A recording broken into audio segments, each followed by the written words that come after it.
여러분, 질문이 하나 있습니다. 이 캐리사랑교회는 누구 건가요?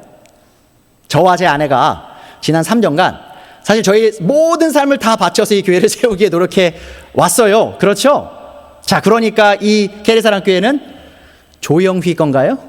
제 아내 김지혜 건가요? 결코 그렇지 않습니다. 자, 그렇다면 캐리사랑교회는 누구의 교회입니까? 자, 저희 부부 못지않게 지금 함께하고 계신 모든 성도님들이 사실 교회 시작부터 성장까지 정말 큰 섬김과 희생을 또 헌신을 보여주셨습니다.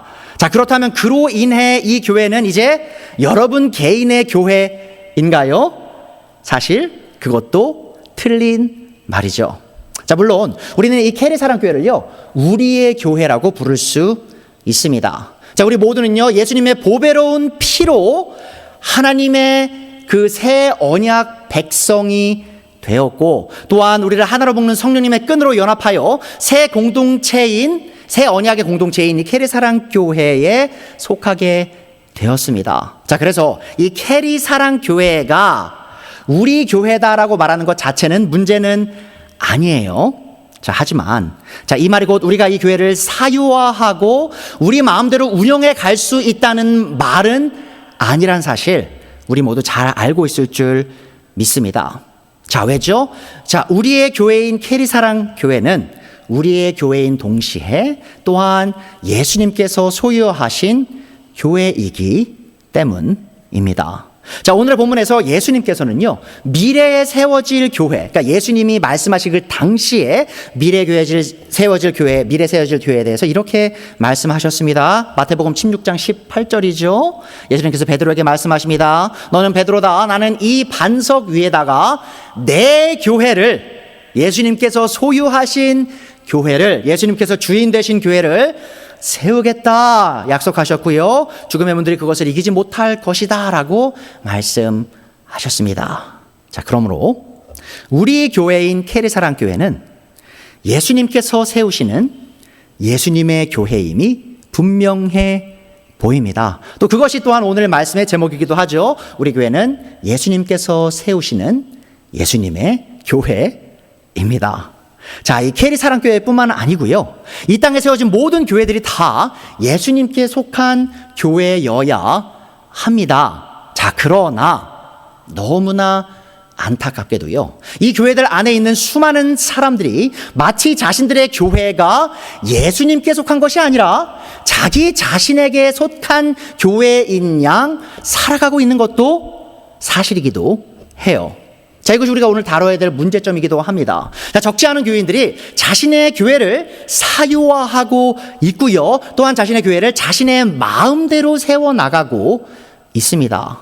자, 교회를 사유화하여 자신의 멋대로 교회를 운영하는 목사들과 사모들이 얼마나 많습니까? 자, 목회자들이요, 재정 독점을 해요. 자, 자신의 교회에서 돈이 사용되는 것을 다 자기 마음대로 정하고요, 또한 교회에서 돈이 얼마가 들어오고 얼마가 나가는지를 성도님들에게 제대로 밝히지 않는 그런 불투명하게 교회 재정을 운영하는 분들도 적지 않습니다. 자, 또한 목회자 한 명이요, 교회에서 일어나는 모든 일을 다 결정하는 일들도 사실 많이 일어나요. 자, 그 말이 곧 교회 목사가 한 명밖에 없다는 말인가요? 아니죠. 교회에 담임 목사가 있고 많은 부목사, 또 장로님, 또 권사님, 집사님, 많은 직분자들이 있는데 결국 그 교회가 가는 방향을 보면 담임 목사 혼자서 모든 걸 다 결정해요. 그 아래에 있는 부목사들, 그 아래에 있는 장로들, 그 아래에 있는 집사들, 사실 지금 제가 아래라고 말씀드렸죠. 그거 개념이 자체가 틀린 겁니다. 자, 근데 이분들은 자기가 담임 목사면 내 아래에 있는 이 사람들이 나의 그 비전, 나의 꿈을 이루기 위해 존재하는 사람인 양 그들을 부리고요, 또한 그들을 사용하여 자신의 왕국, 예수님의 왕국이 아니에요. 자신의 교회, 예수님의 교회가 아니에요.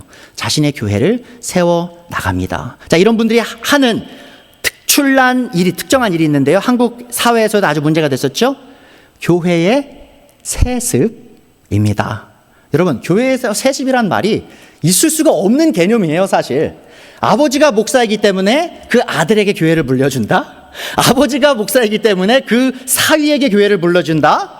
자, 그런 개념은 존재할 수 없습니다. 하지만 아주 큰 한국에 있는 대형 교회들이요, 자신이 힘들게 세운 그 큰 교회를 다른 사람에게 준다라고 생각하기 때문에 자기 거였죠, 자기 거. 내 거를 다른 사람에게 주기가 너무 아까워서 자기 아들 혹은 자기 사위에게 교회를 물려주는 그런 일들이 일어나고 있고요. 또한 가족들이 다 그 교회 요직을 차지해요. 자, 교회를 통해 한 어떤 신문사가 시작이 되죠. 또 그 교회를 통해 한 크리스천 스쿨이 시작을 하죠. 크리스천 오르가나이제이션이 시작을 해요. 자, 그럼 자기 자녀들에게 하나씩 물려주는 거죠. 장을 세워서. 자, 그런 일들을 많은 목사들이 지금 하고 있습니다. 자, 그리고 요즘에 아주 팽배하게 일어나는 일들이죠. 한국 교회들 안에. 자, 설교 주제를요, 성경적 메시지보다 자신의 정치관과 연결시켜서 교인들에게 자신의 정치적 신념을 강요하는 목사들이 너무나 많아요. 그러니까 물론 여러분, 우리가 개인적으로 올바른 정치관을 갖는 게 맞습니다. 자, 그것을 다른 사람들에게 전파하는 건 문제가 되지 않아요. 하지만 문제는 어디서 일어납니까? 바로 교회의 강단에서 하나님의 거룩한 말씀이 선포되어져야 되는, 하나님만이 주인공이 되어져야 하는 그 강단 위에서 내가 지지하는 특정 정치인 혹은 내가 지지하는 특정 이념, 정치당, 그 당을 선포하면서 마치 그들이 하나님인 양 말씀을 선포하는 목사들이 너무나 많습니다. 이 모든 것들이요, 바로 교회가 내 것이라고 착각하는 목회자들에 의해 자행되고 있는 일들이죠. 자, 그러면 목회자들만이 문제인가요? 교회를 사위하는 사람은 목사들만 있나요? 아닙니다. 여러분, 교회 안에 있는 우리 장로님들, 교회의 터줏대감이 돼서 교회를 좌지우지하는 집사님들이 적지 않게 있습니다. 이 교회 교역자들, 이 목사들의 설교 주제나 목회의 방침까지 과도하게 간섭하면서요, 자신의 입맛에 따라 목사를 내쫓고 혹은 자신의 입맛에 맞는 목사를 교단에 세우는 그런 장로회들, 그런 집사회들이요, 적지 않게 있습니다. 또한 이 장로회, 집사회 어떻죠? 교회 내에 굉장히 소수예요. 자, 근데 그런 분들이요, 교회 안에 있는 다수의 다양한 의견들은 철저하게 무시하고요, 자신들의 생각만으로 교회를 이끌어 나가는 일들이 실제로 교회 안에 많이 일어나고 있습니다. 자, 그럼 여러분, 교회의 사유화가 교회 목사만의 문제인가요? 혹은 장로 집사들만의 문제인가요? 그렇지 않습니다. 여러분, 교회 안에 계신 많은 교회의 이 멤버들, 교회 회원들 또한 교회가 바른 길로 가려고, 성경적인 길로 가려고 할 때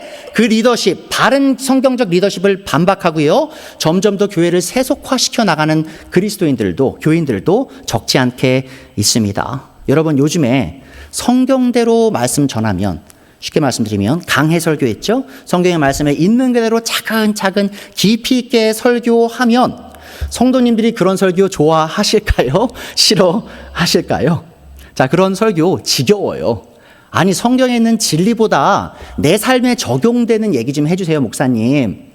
나 많이 힘들어요. 나 좀 위로하는 말씀을 주세요. 아, 예수님이 어떤 분이신지, 하나님이 얼마나 거룩하신지 뭐가 중요합니까? 내가 죽게 생겼는데 나한테 위로를 주는 말씀을 주세요라고 호소하는 교인들이 적지 않습니다. 또한 제가 이 교회를 처음 개척할 때요, 교회 개척이 어떤 것인지 여러 책들과 영상들을 봤는데, 이 많은 이 교회 개척 전문가들이 동일하게 요즘에 말하는 게 있습니다. 뭔지 아십니까?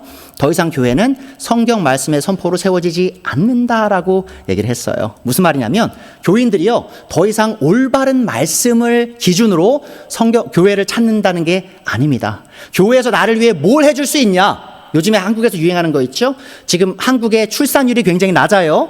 자, 그래서 교회들에서 어떤 운동이 있는지 아십니까? 주중에 애들을 봐줘야 된다는 거예요, 교회에서.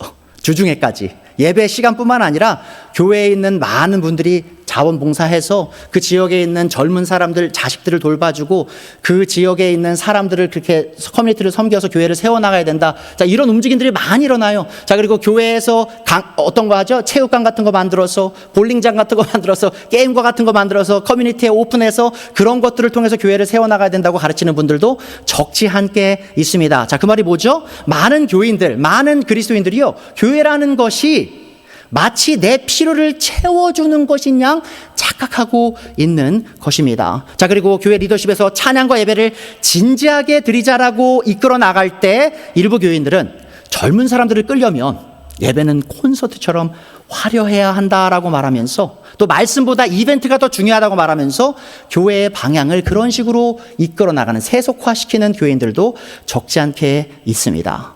자, 그럼 대체 왜 우리의 교회들 안에 이러한 모습들은 이렇게 만연해 있는 것일까요? 자, 그것은 많은 그리스도인들이 자신의 교회가 예수님의 교회라고 입으로는 고백하지만 실제로는 자신들의 교회가 자기 자신에게 속한 교회라 착각하고 있기 때문입니다. 자, 그러하기에 자기 마음대로 자기 입맛, 구미에 맞게 교회를 운영해도 괜찮다라고 착각하는 것이죠. 자, 그리고 우리는 우리 스스로가 이렇게 교만하고 어리석은 모습으로 우리 교회를 세워나가고 있는지, 우리 교회가 정말 성경적인 교회로서 계속 성장해 나가고 있는지 점검하기 위해 오늘 본문에서 예수님께서 선포하시는 그 진리의 말씀에 주목할 필요가 있습니다. 자, 오늘의 본문은 우리에게 교회의 주인이신 예수님이 어떤 존재이시며 더 나아가 우리의 교회의 주인이신 예수님께서 교회를 어떻게 세워나가시는지를 정확히 가르치고 있습니다. 자, 먼저 우리 교회의 주인이신 예수님께서 어떤 존재이신지부터 살펴보도록 하겠습니다. 자, 오늘 첫 번째 요지예요. 모든 민족을 통치하시는 왕이신 예수님께서 우리 교회를 소유하고 계십니다. 자, 마태복음을 기록한 마태는 오늘의 본문의 내용이 예수님과 제자들이 이스라엘 북쪽의 이방인의 땅인 가이사랴 빌립보 지방에 있을 때 일어났던 일이다라고 기록하고 있습니다. 자, 마태복음 10장 13절 다시 보죠. 예수님께서 빌립보 가이사랴 지방에 이르르셨을 때에 제자들에게 물으십니다. 사람들이 인자를, 사람의 아들이죠, 사람의 아들을 누구라고 하느냐? 예수님이 자기 자신을 사람의 아들이라 말하면서 제자들에게 묻는 거예요. 자, 제자들의 생각이 아니죠. 일반 대중들이 나에 대해서 어떻게 생각하느냐라고 물으셨어요. 자, 예수님의 지상 사역의 역사적 순서를 제가 간략히 설명해 드리겠습니다. 예수님께서는 먼저 유대 지역에서 지상 사역을 시작하셨어요. 자, 그리고 그 직후 바로 이스라엘 북쪽에 위치한 갈릴리 호수 지방을 중심으로요 3년간의 지상 사역을 감당하십니다. 자, 그리고 약 3년간의 지상 사역의 끝이 다가올 무렵 예수님께서는 이 십자가의 죽음을 당하시기 위해 예루살렘으로 내려가시거든요. 자, 그런데 마태복음 16장이 언제 일어난 거냐? 바로 예수님께서 예루살렘의 그 죽음을 맞이하러 가시기 바로 직전, 자, 그 직전 일어났던 일이에요. 자, 그리고 예수님께서는 제자들과 함께 이 가이사랴 빌립보, 바로 갈릴리 북쪽에 위치한 그 지역에 가셔서 이 갈릴리 지역 사역을 마무리하고 계신 중이었습니다. 자, 이 사실은 예수님께서 지상 사역을 하실 때 유대인들을 위한 사역만 하셨을 뿐만 아니라 이방인들을 위한 사역도 하셨음을 분명히 보여주는 것이기도 하죠. 왜죠? 가이사랴 빌립보가 바로 이방인들이 살던 지역이기 때문입니다. 자, 그리고 오늘 본문을 보시면 예수님께서는 가이사랴 빌립보에서 자신의 제자들에게 대중들이 사람의 아들인 자신이 누구냐라고 묻고 계십니다. 자, 우리는 여기에서 예수님께서 왜 굳이 가이사랴 빌립보까지 가셔서 이러한 질문을 하셨는지 생각해 볼 필요가 있습니다. 자, 지도를 보시면 가이사랴 빌립보 보이시죠? 어딘지?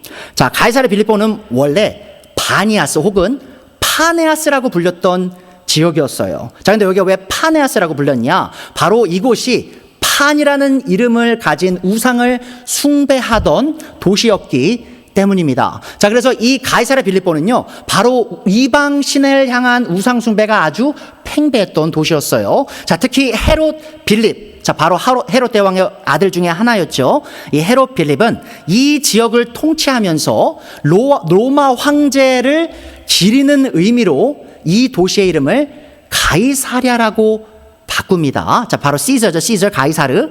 자, 시저라고 바꾸고 그 뒤에 자신의 이름인 빌립바이를 더해서 바로 이 도시를 가이사랴 빌립보라고 부른 것이죠. 자, 빌립이 이렇게 한 이유는요, 이 로마 황제에게 충성심을 드러내고 그와 동시에 자신의 통치의 권위를 굳건히 세우기 위함이었습니다. 자, 이처럼 가이사랴 빌립보는 이 이방 신들을 향한 숭배가 팽배했고요. 더 나아가 이 로마 제국의 황제인 가이사랴를 숭배하는 도시였던 거예요. 그러니까 여러분 다 이해하셔야 됩니다. 로마 황제들은요 단순한 사람들이 아니었어요. 자, 그들은 신적 존재로서 로마 시민들의 경배를 받기에 합당한 존재다라고 받아들여졌었던 것입니다.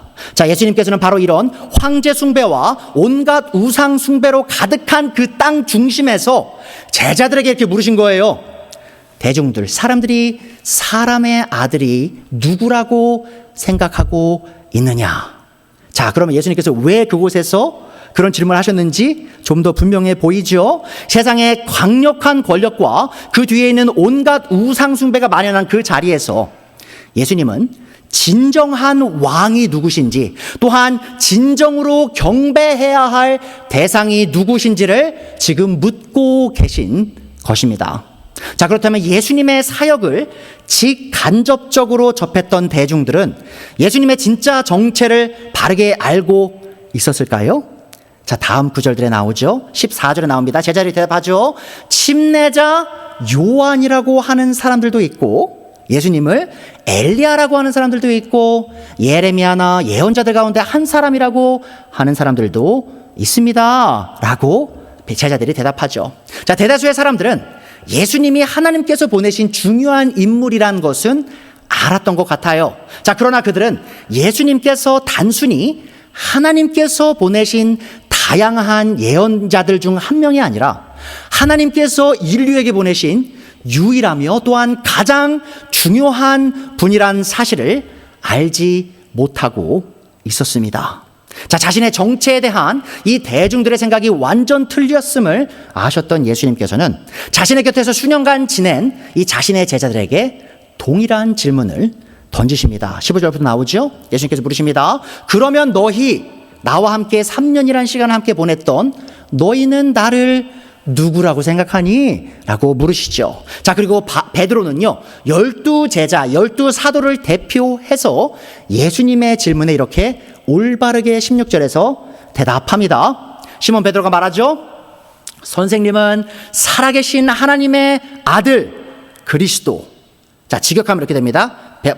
베드로가 먼저 예수님은 바로 그리스도 혹은 메시아이시고 또한 살아계신 하나님의 아들이십니다라고 대답을 했어요. 자, 베드로는 먼저 예수님께서 그리스도 곧 메시아이심을 고백했습니다. 이 메시아는 기름 부은 받은 자라는 뜻으로 하나님께 택함을 받아 특별한 직분을 감당하는 사람을 가리키는 용어였어요. 자, 그렇다면 베드로는 정확히 어떤 의미로 예수님을 메시아 곧 기름 부음 받은 자라 고백했던 것인가? 자, 여러분, 이 질문의 바른 답을 알기 위해서는요, 우리는 마태복음의 첫 번째 장, 첫 번째 절로 갈 필요가 있습니다. 자, 마태복음 1장 1절. 예수님을 소개하면서 마태가 예수님을 이렇게 표현합니다. 다윗의 자손이요, 아브라함의 자손인 예수 그리스도의 계보는 이러하다. 자, 마태에게 있어서요, 우리가 이 마태복음을 읽으면서 가장 먼저 이해하고 잊지 말아야 할 예수님에 대한 진리는 무엇이라는 것이죠? 바로 예수님이 다윗 왕의 자손이셨다는 겁니다. 마태는 마태복음을 시작하면서 예수님의 정체를 정확히 밝히고 있어요. 예수님은 이스라엘 역사상 가장 위대했던 왕인 다윗의 자손으로서 이 땅에 오셨습니다. 이 말은 곧 예수님께서 하나님께서 구약에 약속하신 이 다윗의 계통을 따르는 왕으로서 이스라엘뿐만 아니라 이 전 세계를 통치하기 위해 오신 왕이란 뜻이었습니다. 여러분 아십니까? 하나님께서요, 다윗에게 사무엘하 7장 7장에서 이렇게 약속하세요. 내가 너의 아들의 그 왕국, 그 왕좌를 영원한 왕좌가 되게 하겠다. 자, 거기서 하나님께서 솔로몬의 왕좌를 얘기하는 걸까요?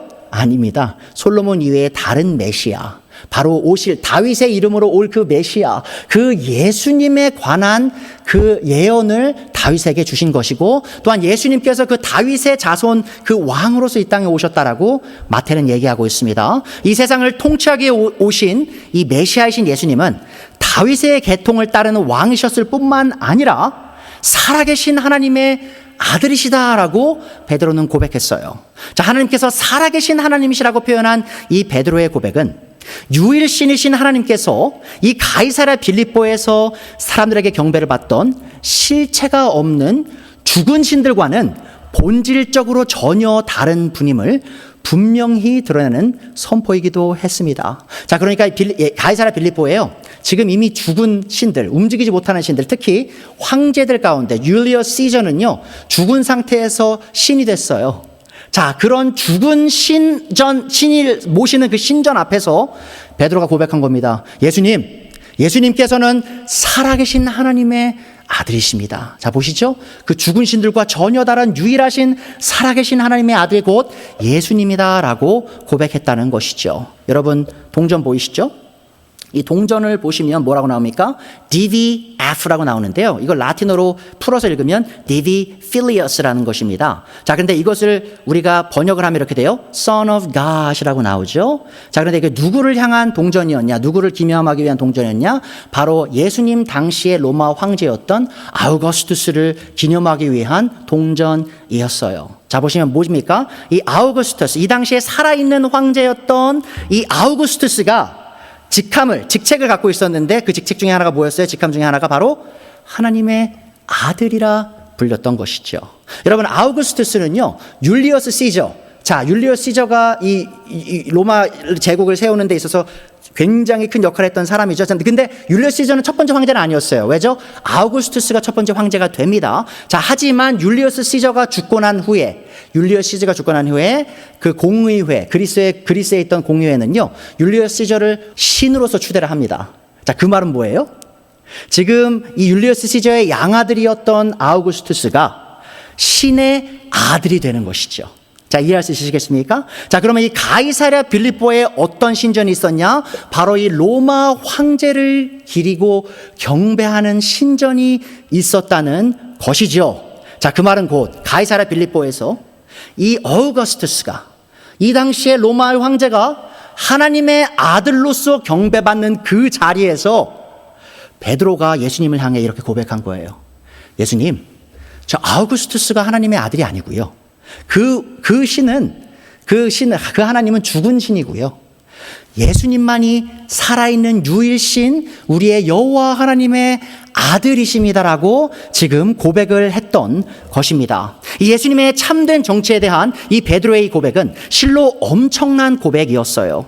예수님께서 구약에 약속된 그 메시아, 곧 다윗의 계보를 따른 왕이시며 또한 살아계신 하나님의 아들이라는 이 고백은 예수님께서 당시 전 세계를 호령했던 이 신적 존재로 경배를 받던 로마 황제보다 더 크고 높은 권위로 모든 민족을 통치하실 왕이심을 인정한 것입니다.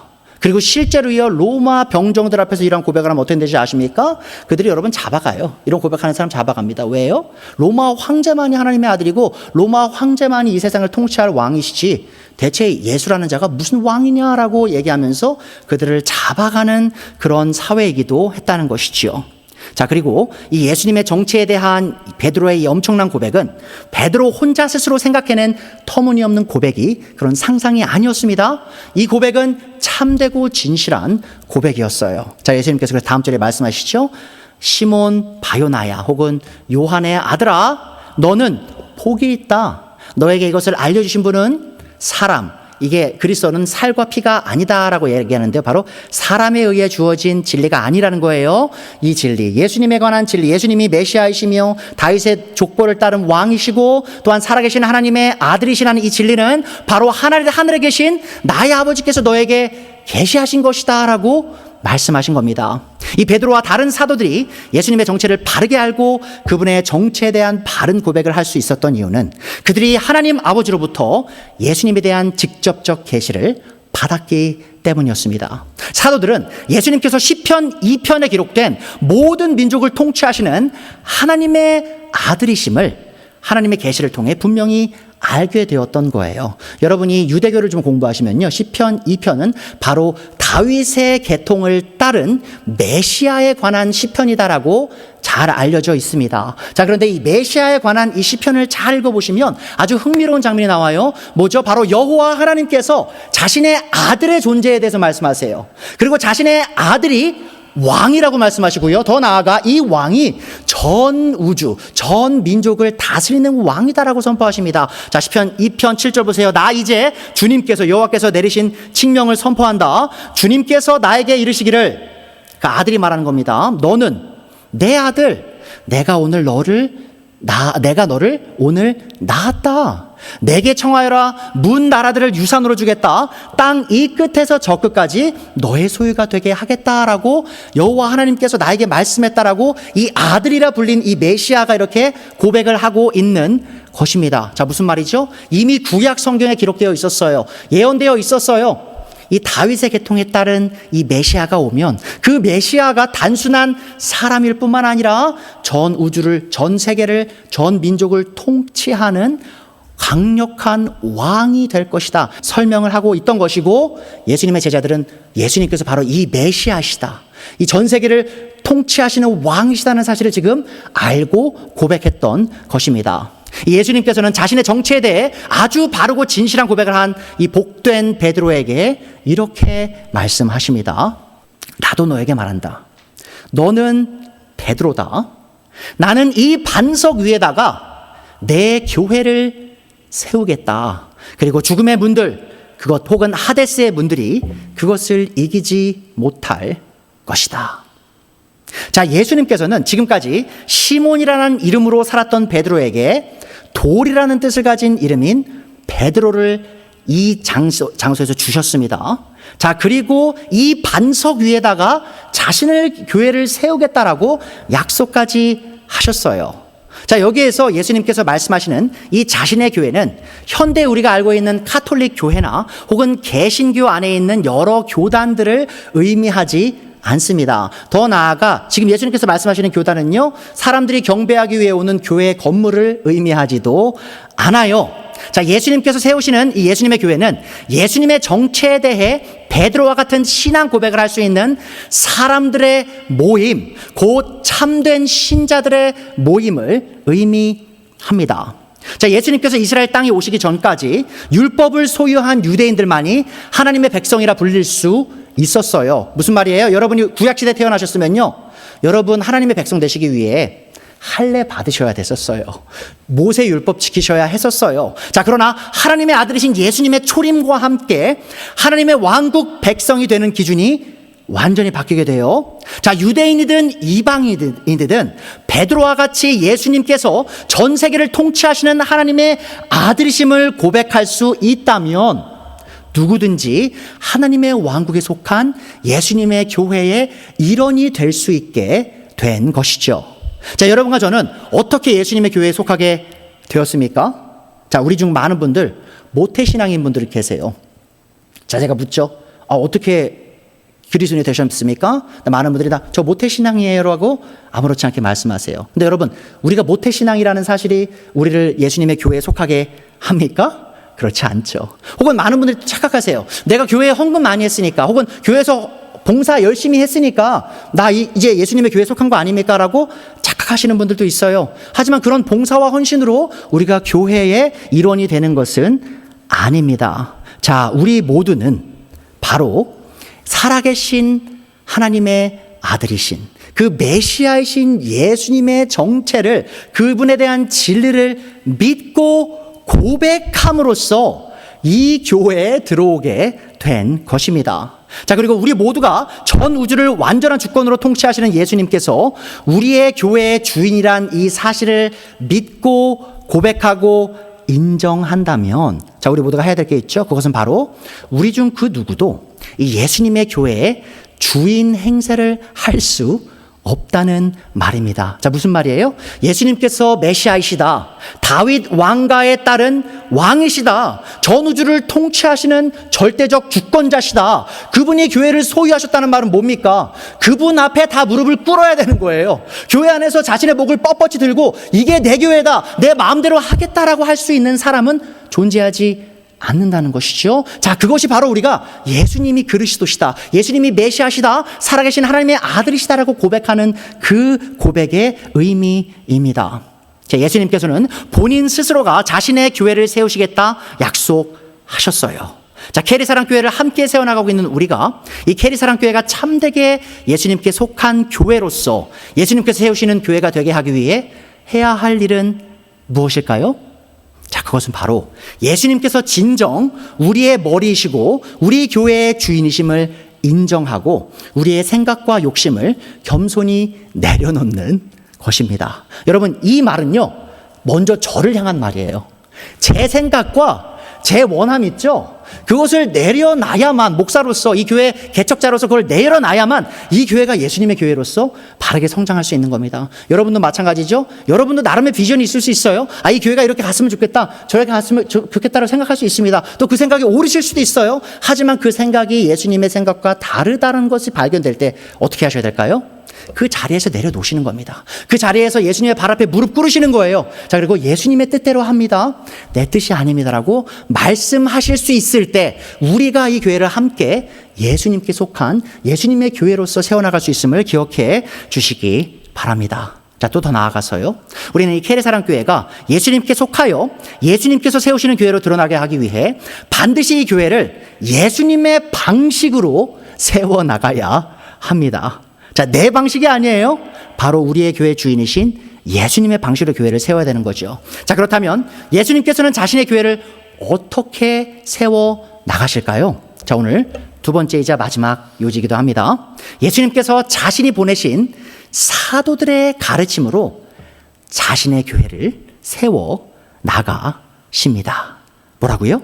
바로 예수님께서 자신이 보낸 사도들, 여러분 아포스톨이라고 하죠. 사도, 아포스톨로스, 그리스어로 아포스토스라고 하거든요. 뭔 뜻인지 아십니까? 보냄을 받은 자란 뜻이에요. 자, 누가 보냈어요? 그리스도께서 사도를 보내셨어요. 왜 보내셨어요? 이 사도들이 가르침을 줬어요, 우리에게. 왜요? 그 가르침을 통해, 그들의 가르침, 그들의 교리가 선포됨을 통해 바로 자신의 교회를 세우시기 위해 예수님께서 자신의 사도들을 이 땅에 보내신 겁니다. 자, 예수님께서 자신의 교회를 세워나가시는 방식을 이해하기 위해 우리는 마태복음 16장 18절의 의미를 바르게 이해해야만 합니다. 자, 마태복음 16장 18절 다시 보죠. 나도 너에게 말한다, 베드로야. 너는 베드로다. 그리고 나는 이 반석 위에다가 내 교회를 세우겠다라고 예수님께서 약속하셨습니다.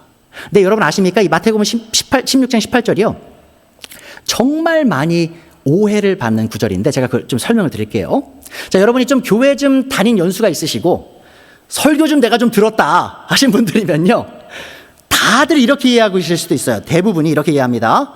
여기서 나오는 이 반석은 베드로가 아니고 예수님이다. 혹은 이 반석은 베드로가 아니고 베드로가 고백한 신앙 고백이다라고 들으셨던 분들이 꽤 있을 겁니다. 여러분, 실제로 종교 개혁자들도요, 많이 이렇게 해석을 했어요. 여기서 예수님께서 말하는 이 반석, 자신의 교회를 세우는 그 위에 세우는 반석은 베드로일 수 없다라고 실제로 많이 가르쳐 왔습니다. 자, 그러면 사람들은 대체 왜 딱 눈으로 볼 때 이 베드로, 반석이란 뜻이거든요. 돌이란 뜻이거든요. 그 예수님께서 이 반석이 돌 위에 교회를 세우겠다라고 하신 말씀이 사실은 있는 그대로 보면 베드로가 반석이 돼서 그 위에 교회를 세우신 거라고 이해가 되기 쉬운 것을 왜 굳이 그렇게 이해하면 안 된다라고 설명을 했을까라고 묻는다면 여기에 있어요, 여러분. 그 이유가 바로 많은 개신교회들이요, 이 베드로가 반석이 됐을 때 이 카톨릭 교회, 로마 카톨릭 교회가 얻는 이득이 있었기 때문에 이것을 반대하는 해석을 했습니다. 자, 왜 그럴까요? 자, 로마 카톨릭 교회는요, 목사라는 단어를 거의 사용 안 하죠.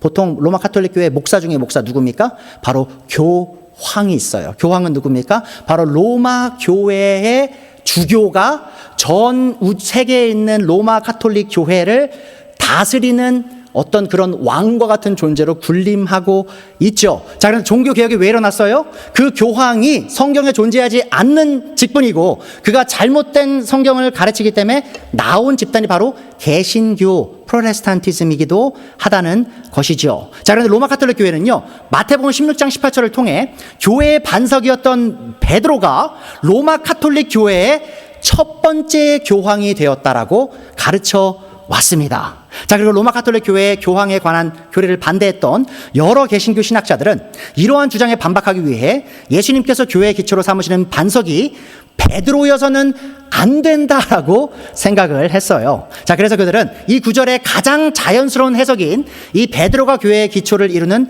반석이 되었다는 해석을 거부하고 이 반석은 예수님을 의미하고 혹은 이 반석은 베드로의 신앙 고백을 의미한다라고 억지 해석을 해왔던 것이죠. 자, 그럼 다시 한번 이 마태복음 16장 18절을 다시 한번 볼게요. 이 원어로 한번 볼게요. 원어로 정확한 의미가 어떤 의미를 갖고 있는지 예수님께서 말씀하시죠. 너는 베드로다. 여기서 말하는 베드로는요, 그리스어로 뭐라고 나오죠? 페드로스라고 나와요. 페드로스. 자, 근데 이 남성형 그리스어 단어예요. 자, 그런데 여러분이 이해하실 게 뭐냐면 예수님께서 지금 이 가이사랴 빌립보에서 자기 제자들한테 말씀하실 때 언어가 그리스였을까요? 아닙니다. 이 팔레스타인 지역에 살던 사람들은요, 이 당시 그리스어를 일상생활을 사용하지 않았고요, 바로 아람어를 사용했어요. 자, 무슨 말이냐면 예수님께서 너는 베드로다, 페드로스다라고 말씀하실 때 아람어로 너는 케바다라고 말씀하신 거예요. 케바가 바로, 근데 여러분 아시죠? 베드로의 또 다른 이름이 게바잖아요. 그게 바로 이 아람어에서 온 겁니다. 페드로스를 그리스어 페드로스를 아람어로 번역하면 케바가 되는 거예요. 케바. 자, 그런데 또 보시면 나는 이 반석 위에 내 교회를 세우겠다 말씀하시는데 이 반석이 그리스어로 뭐라고 나와요? 여성형 페트라예요. 페트라. 자, 그런데 여성형 페트라를 아람어로 번역을 하면 어떻게 나오죠? 또 게바예요. 게바. 그러니까 무슨 말이냐면 아람어로 예수님의 말씀을 듣던 제자들은 이렇게 들은 거예요. 너는 게바다. 그리고 내가 이 게바 위에 교회를 세우겠다라고 말씀하신 것입니다. 자, 무슨 말이에요? 예수님께서 오늘 본문 시점까지 시몬이라고 불렸던 이 시몬에게 베드로, 이 페드로 속은 게바라는 돌이라는 뜻을 가진 이름을 주시면서 그 돌 위에 자신의 교회를 세우겠다라고 말씀하셨기에 우리는 가장 자연스러운 해석인 베드로가 교회를 이루는 근간인 반석이 되었다라고 이해해야만 하는 것입니다. 자, 사실은 여러분이 이런 얘기 들으셨을 거예요. 그리스어를 좀 아시는 목사님들 혹은 신학자들이 이런 얘기 했죠. 페드로스는 남성형이고 페트라는 여성형이기 때문에 같은 걸 의미하는 게 아니야라고 말씀하셨을 거예요. 하지만 여러분, 이러한 해석은 바로 예수님과 제자들이 아람어를 사용했다는 사실을 간과한 데서 온 오해입니다. 여러분, 그분들이 거짓말한 건 아니에요. 페드로스랑 페드라가 문법적으로 다른 단어긴 해요. 왜냐하면 남성형, 여성형이기 때문에. 자, 그런데 왜 그러면 예수님께서 페트라라고 안 하시고 페트라라고 하셨나? 여기 이유가 있습니다. 여러분, 이 1세기 당시에 사용했던 그리스어는요, 코인의 그릭입니다. 혹은 공통 언어, 그리스어라고 불리는데 사실은 이 고전 그리스 안에서는요, 이 페트로스랑 페트라가 다른 뜻을 가진 단어들이었어요. 자, 그런데 이 시간이 흐르면서 이 공동 그리스어가 1세기 예수님 당시에 사용될 때 사실은 페트라스라는 단어는 거의 사용이 되지 않았어요. 반석 혹은 돌을 사용하기 위해서는 거의 페트라, 이 여성형 단어만 사용이 되던 중이었습니다. 자, 그런데 예수님께서 굳이 그러면, 혹은 예수님이 아니죠, 마태가 굳이 베드로의 이름을 남성형 페트러스로 변화시킨 이유는 뭐냐? 그것은 바로 베드로가 남자였기 때문이에요. 남자인 베드로에게 페트라라고 부르면 여성형 이름이 되잖아요. 자, 그 문제로 인해 페트로스라는 남성형 이름으로 사용을 한 겁니다. 그리고 실제로 1세기 때요, 페트로스라는 이름이, 사람 이름이 존재하지도 않았어요. 지금 예수님께서 별명을 지어주신 거예요. 베드로, 너는 반석이다, 돌이다 라고 말씀하셨다는 사실을 기억해야 합니다. 그리고 여러분, 이런 해석도 들어보셨을 거예요. 페트로스는 작은 조약돌이고 페트라는 아주 큰 반석이다 라는 그런 말씀도 들으셨을 텐데요. 자, 이것은 고대 그리스어에 대한 무지에서 온 해석입니다. 그래서 그러한 사실 그리스어의 차이는 실제로 존재하지 않았습니다. 특히 1세기 때 이 공용 그리스어가 사용될 때는요, 그러한 차이가 거의 존재하지 않았다고 여러분이 이해하시면 됩니다. 자, 지금까지 조금 어렵긴 했는데요, 배운 걸 좀 정리를 해볼게요. 자, 예수님께서 마태복음 16장 18절을 통해서 자신이 베드로를 교회의 기초로 삼아 그 위에 자신의 교회를 세우시겠다라고 약속하셨던 겁니다. 자, 그렇다면 예수님께서 베드로를 반석으로 삼아 그 위에 교회를 세우시겠다 약속하신 말씀은 뭐를 의미하느냐? 로마 가톨릭 교회가 맞는 거냐 그러면 여러분, 결론부터 말씀드리면요, 전혀 그렇지 않죠. 로마 가톨릭 교회는요, 지금 이 구절을 완전 잘못 해석을 했어요. 왜 그런지 아십니까? 로마 가톨릭 교회가 주장하는 건 이거예요. 로마에 있는 교회의 주교가 전 세계에 있는 교회의 최종 목사가 돼야 된다. 가장 큰 권위를 가진 목사가 돼야 된다는 게 바로 로마 가톨릭 교회의 교황론이에요. 자, 여러분 아십니까? 로마의 교회의 주교가 전 우주에 있는 교회를 통치하는 그 목사가 된다는 가르침은요, 교회 역사 속에 5세기 이전에는 존재조차 하지 않았습니다. 무슨 말인지 아시겠어요? 1세기부터 4세기까지 로마 교회의 주교가 전 우주에 있는 교회를 통치해야 된다는 말은 어디에도 나오지 않습니다. 더 나아가 이 로마 가톨릭 교회의 주장과 달리 베드로가 로마 교회를 세운 적이 없어요. 로마 교회 있죠. 우리가 바울이 로마서를 썼잖아요. 로마에 있는 교회에 편지를 썼잖아요. 거기에 베드로는 나오지도 않아요. 베드로는 로마 교회를 세우지도 않았고요. 또한 베드로가 로마 교회의 주교가 되었다는 역사적 사실도 없습니다. 하지만 로마 가톨릭 교회는 지금도 가르쳐요. 베드로가 로마 교회의 첫 번째 주교였다고 가르쳐요. 근데 그런 역사적 사실은 어디에도 존재하지 않습니다. 자, 그래서 결론은 이거죠. 로마 가톨릭 교회도 이 해석을 잘못한 거예요. 자, 그렇다면 베드로는 어떤 의미에서 예수님의 교회의 반석이 되었습니까? 자, 우리는 먼저 베드로가 초기 교회 역사에서 얼마나 중요한 역할을 수행했는지를 먼저 이해할 필요가 있습니다. 이 베드로는 예수님의 공생의 시절부터 교회의 근간이 된 12제자를 대표하는 수제자였어요. 자, 그래서 여러분들이 복음서를 보시면요, 예수님의 제자, 사도들에 대한 이름이 쭉 나올 때, 열거될 때 가장 먼저 등장하는 사람이 누구예요? 베드로예요. 시몬 베드로죠. 자, 그래서 베드로는 바로 12사도의 를 대표하는 인물이기도 했습니다. 자, 또한 베드로는 신약 교회의 시작을 알린 이 오순절날, 곧 성령 강림절날 복음 선포를 통해 약 3,000명 가량의 유대인들을 회심시키고요. 또한 그들이 성령님을 받도록 돕는 역할을 수행합니다. 여러분이 그것을 사도행전 2장에서 발견하실 수 있어요. 자, 또 더 나아가서요, 베드로는 사마리아 사람들이 처음 성령님을 받을 수 있도록 안수를 해줬던 사도였어요.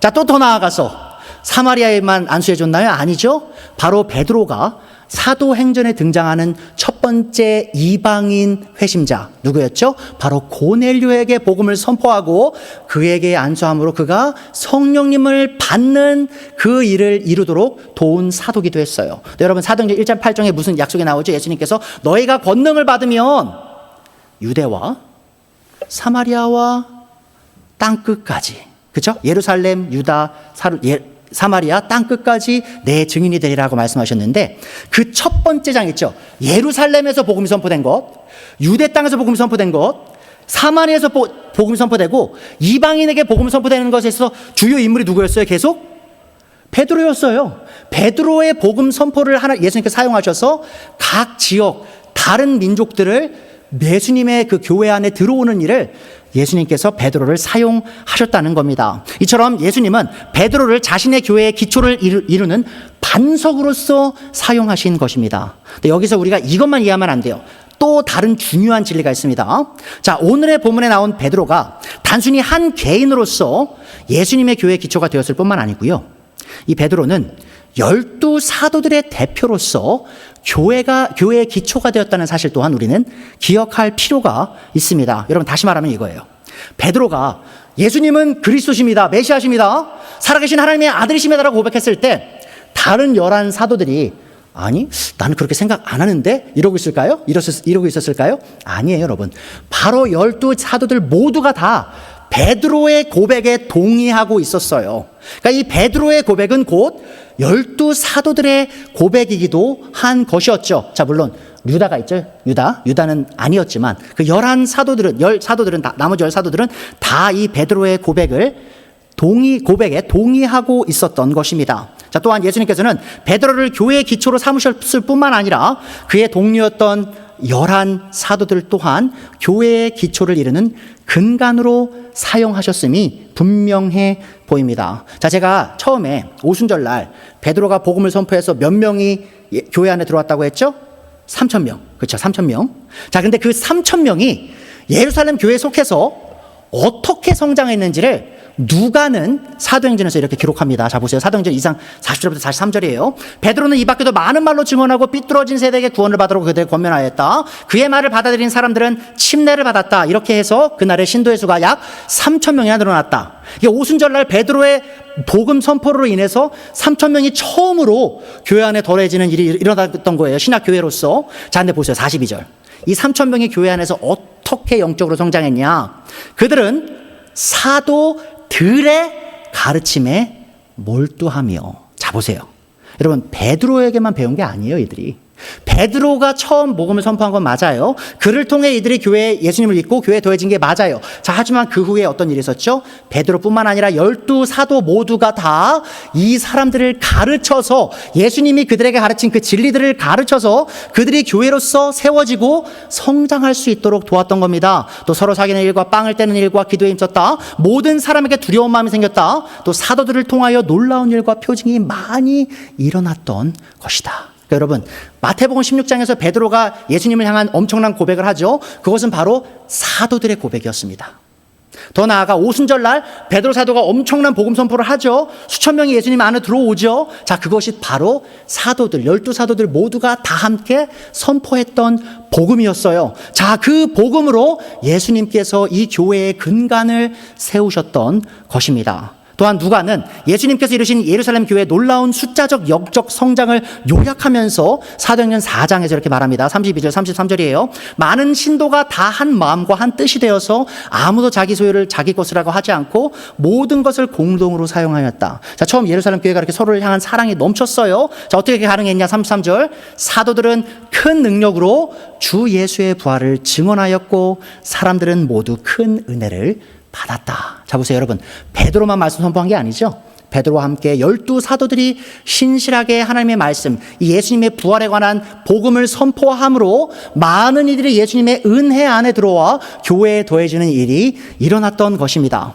자, 우리는 이러한 사도행전의 기록들을 통해 예수님께서 베드로를 교회의 반석으로서 사용하셨을 뿐만 아니라 모든 사도들을 자신의 교회의 반석으로 사용하셨음을 확신할 수 있습니다. 자, 그러하기에 바울은 예수님께 속한 교회를 건물에 비유하면서 에베소서 2장 20절에서 이렇게 말해요. 여러분은, 바로 에베소 교회의 성도를 얘기하는 거죠. 교회는 사도들과 예언자들이 놓은 기초, 혹은 이걸 직역하면 이렇게 됩니다. 사도들과 예언자들이 기초가 되어 세워진 건물이며 그리스도 예수님께서 그 모퉁이 돌이 되십니다라고 얘기를 해요. 근데 여러분이 오해하지 않으셨으면 좋겠습니다. 그러면 예수님이, 제가 말씀드렸죠. 마태복음 16장 18절이 해석이 예수님이 우리의 반석이 되신다는 게 아니라고 했잖아요. 그 말이 곧 예수님이 우리 교회의 반석이 아니시단 말은 아닙니다. 바울이 얘기하죠. 예수님이 바로 우리 교회의 모퉁이 돌이 되세요. 반석의 일부시죠. 하지만 예수님뿐만 아니라 예수님께서 자신의 사도들과 예언자들을 더하셔서 신약 교회를 세우는 기초로 사용했다라고 바울 사도는 얘기하고 있어요. 자, 이제 우리는 오늘 배운 말씀을 통해 예수님께서 베드로를 반석으로 삼으셔서 자신의 교회를 세우셨다는 말씀의 의미를 조금 더 바르게 이해할 수 있게 됐습니다. 자, 예수님께서는 베드로가 대표하는 이 사도들을 선택하셔서 교회의 기초를 이루는 반석으로 사용하셨습니다. 자, 그렇다면 예수님께서는 자신의 사도들을 어떻게 자신의 교회의 기초가 되게 하셨죠? 예수님은 3년간의 공생애를 통해 자신의 사도들이 배워야 할 모든 진리를 그들에게 가르치셨어요. 자, 근데 여러분, 문제가 있죠.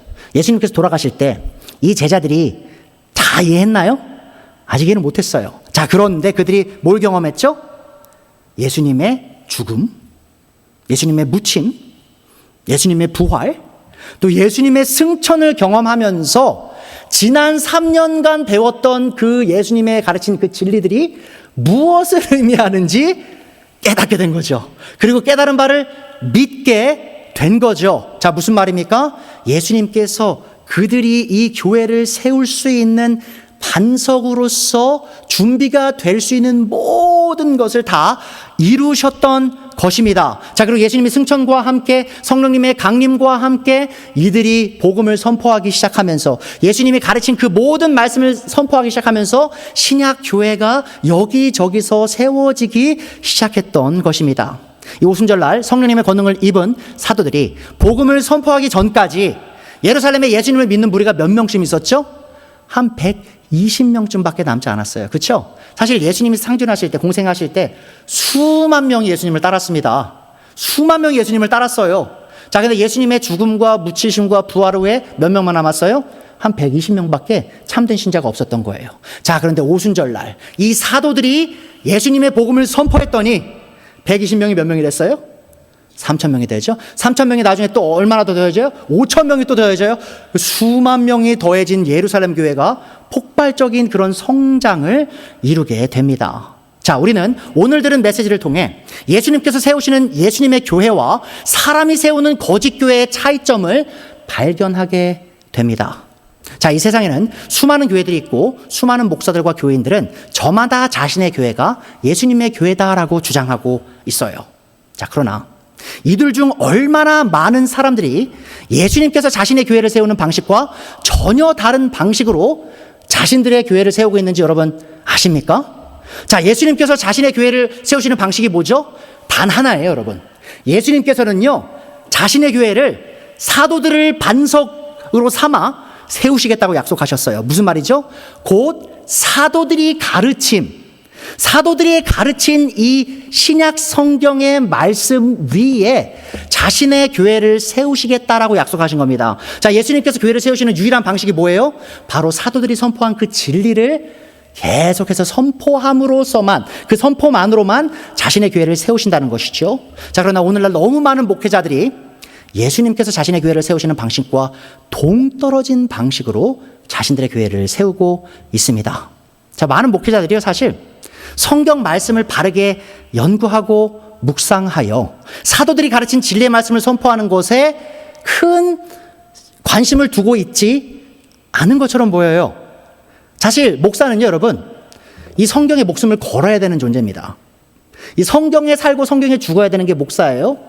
자, 그런데 적지 않은 목회자들이요, 성경이 뭔지 잘 모른 채 아주 큰 사역들을 이루어 나가고 있어요. 자, 그리고 이들은 성경을 의지하고 성경을 가르치며 교회를 세우기보다는 비성경적인 사람의 방식으로 교회를 세워나갑니다. 자, 어떤 교회들은요, 말씀의 선포보다는 화려한 공연과 감성적인 분위기를 조성하는 데 집중합니다. 자, 그들은 성도들이 예배를 경험하게 만들기 위해 조명을 바꾸고요, 감동적인 음악을 강조하고요, 마치 콘서트와 같은 환경을 조성하죠. 자, 그리고 예배에 오면 무조건 눈물 콧물 흘려야 되게 만들죠. 자, 그런 것들을 조성해요. 하지만 이러한 방식은 일시적인 감정을 자극할 뿐 성경적 진리에 기반한 교회를 세우는 데는 전혀 도움이 되지 않습니다. 자, 또 어떤 교회들은요, 교인 수를 늘리기 위해 사도들이 선포한 복음의 진리를 희석하죠. 자, 예수님의 십자가와 회개의 필요성을 강조하기보다 듣기 좋은 메시지를 계속 전해요. 예를 들어서요, 긍정적으로 사고하는 것, 또 세상에서 성공하는 것, 그리고 삶을 풍요롭게 누리는 것들을 전면에 내세우면서 그것을 복음이라고 부릅니다. 자, 하지만 성경에 말하는 복음은 그게 아니죠. 자, 성경에 말하는 복음은요, 여러분, 귀를 즐겁게 하지 않습니다. 여러분 아십니까? 여러분이 제 설교를 듣다 보면 가끔씩 기분 나쁘실 수도 있어요. 왠지 압니까? 제가 여러분을 되게 나쁜 사람이라고 얘기하거든요. 하나님 앞에 정말 버러지 같은 존재라고 제가 얘기하거든요. 정말 불의하고 불경건하고 하나님 앞에 아무 쓰지짝에도 쓸모없는 존재라고 제가 설교를 하거든요. 왜 그런지 아십니까? 그게 바로 예수님이 선포하신 거예요. 우리는 예수님 밖에서 정말 아무짝에 쓸모없는 존재들입니다. 하지만 우리가 그것을 인정할 때 이 복음이 우리를 살리죠. 새 사람으로 만들죠. 하나님의 의로 만들죠. 자, 그것이 바로 복음이에요. 하지만 세상에 있는 많은 교회들이 어떻게 설교합니까? 여러분, 이런 설교 너무 많아요. 여러분 안에 있는 힘을 믿으세요. 여러분이 바로 여러분의 문제의 해답입니다. 여러분 안에 그 힘이 있습니다. 여러분 하나님의 보배로운 존재예요. 여러분이 얼마나 아름다운 존재인지 아십니까? 여러분 스스로의 셀피스팀을 올리세요. 그래야 여러분이 행복해집니다. 이렇게 가르치는 교회가, 목사들이 너무나 많다는 것이죠. 하지만 이러한 복음의 선포, 거짓 복음의 선포는요, 바로 교인들을 예수님의 종으로서 예수님 발 아래 엎드려 예수님을 섬기게 만들지 않습니다. 여러분 아십니까? 이 교회들 안에, 우리 교회들 안에 왜 대체 이렇게 교만하고 이기적인 사람들이 가득 차 있냐? 바로 교회가 뭔지를 몰라요. 그리고 이 교회를 자신의 이득을 위해 정하고 다니기 때문입니다. 교회가 자기를 이득을 주는 수단이 된 거예요. 되려 예수님 뭐라고 말씀하시죠? 너희가 너희 이 교회 안에 들어와서 너희 스스로의 생각과 원함을 다 내려놓고 내 뜻을 이루라라고 말씀하시는데, 교회가 바로 내 뜻을 이루기 위한 수단이 되어버리는 것. 그게 왜 그렇습니까? 바로 목사들이, 교회 성경을 가르치는 사람들이 이 복음을 이렇게 희석시켜서 복음이 아닌 복음을 선포하기 때문입니다. 또 어떤 교회들은 인위적인 조직력과 마케팅 전략을 동원해서 성장을 이루려 합니다. 이 기업 경영 기법을 차용해서 교회를 하나의 브랜드처럼 운영하고요, 효과적인 홍보 기법과 이벤트를 활용해서 사람들을 끌어 모으죠. 이 대형 집회, 유명 강사 초청, 또 기적과 축복을 강조하는 프로그램을 통해서 사람들을 유입해요, 교회에. 하지만 정작 그들의 신앙이 성경적 진리 위에 세워져 있는지는 크게 관심을 갖지 않습니다. 자, 그럼 여러분, 우리는 어떻습니까? 자, 우리 교회는 정말 예수님께 속한 교회입니까? 자, 우리는 우리의 교회 주인이 이 교회를 개척한 조용히 목사가 아님을, 또 이 교회에 있는 특정한 회원이 아님을 정확히 알고 있습니까? 자, 우리는 예수님께서 교회를 세우시는 방식으로 이 교회를 세워나가고 있습니까? 자, 캐리사랑 교회는 사도들의 가르침 위에 영적으로 또 숫자적으로 성장하고 있습니까? 우리는 함께 캐리사랑 교회를 세워나가면서 오늘 배운 진리를 계속해서 기억하고 실행해 나가야만 합니다. 근데 여러분이 저를 좀 이해해 주셔야 될 부분이 있어요. 아마 저를 경험하시면서 그런 생각 드실 수도 있습니다. 아, 조용히 목사는 너무 성경 얘기만 해. 너무 강해 설교만 강조해. 왜 다른 건 안 하고 왜 이렇게 설교만 열심히 하려고 하지? 여러분, 그 이유가 뭔지 아십니까? 그게 교회를 세우는 유일한 방식이기 때문이에요. 그 외의 것으로 교회가 세워질 때는요, 여러분, 그건 더 이상 예수님의 교회가 아니게 됩니다. 사람의 교회가 되고요, 거짓 교회가 되기 때문이죠. 자, 저는 이 캐리사랑 교회가 예수님의 교회로서 예수님의 방식으로 성장하는 교회가 되길 간절히 바랍니다. 자, 그리고 저는 여러분도 저와 같은 열망을 갖고 함께 이 예수님께 속한 이 교회를 예수님의 방식으로 성장시키는데 동참해 주시기를 부탁드리고 싶습니다. 자, 왜 그렇죠? 캐리사랑 교회는, 우리 교회는 예수님께서 세우시는 예수님의 교회이기 때문에 우리는 반드시 예수님이 교회를 세우시는 그 방식으로 이 교회를 세워 나가야만 합니다. 기도하겠습니다.